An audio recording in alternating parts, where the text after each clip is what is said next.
you need daily movement snacks. And so quit thinking about I need a snack and keep my metabolism up, which we'll get into later because that's not the game here to lose weight. But we need snacks, meaning reminders, little things that we do, even if it's midday or throughout the day, other than just our exercise routine to keep us active. You need rotational work. You need to, what we call three planes of motion, open up the body in different movement patterns. But we want to keep the hips moving. So you have maybe some drills that you're doing. And I say drills, it's nothing complicated. It's just saying, what can we do to keep your body moving? And that way you favor activity and you're not in pain and you're stiff because usually what ends up happening is, someone goes through this phase of what they call the aging process, and all of a sudden it's overwhelming because of all the symptoms, the pain, the tightness, the inflammation, the weakness. And so in order to go do this activity, they feel limited because of their symptoms are so extreme. And all of a sudden the medications aren't working or the injections aren't, or now they're looking at surgery. And I think sometimes it's really getting a clear picture of like what are the things we should be doing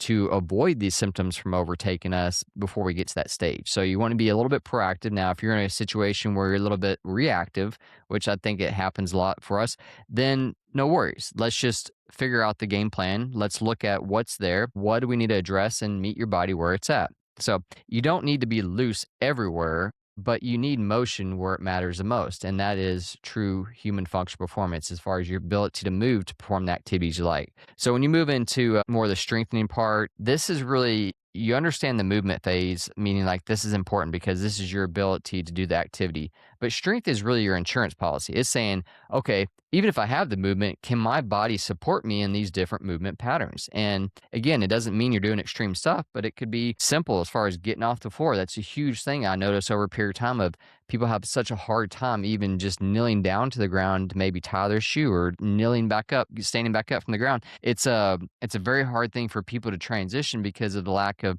motion that also led to the lack of strength. And it could be other stuff, maybe going up and down stairs, maybe you're carrying your groceries, maybe it's preventing falls, bone density. There's different factors that you want to look at where strength matters most because this will build your confidence, but also will build your metabolism. So it's one of those that it's going to go back to strength has a lot of factors that you can support in how the body functions. And that's what's cool about this is sometimes we just get caught up in the word strength, like, oh, I'm strong. I can carry a certain amount of weight. Well, yes and no. It definitely helps in that aspect of it. Now, if you're off alignment, it doesn't matter how strong you try to get, it's going to be hard to obtain the strength you want. Its reality is like, how do I use strength functionally? And that's where you should be looking at this.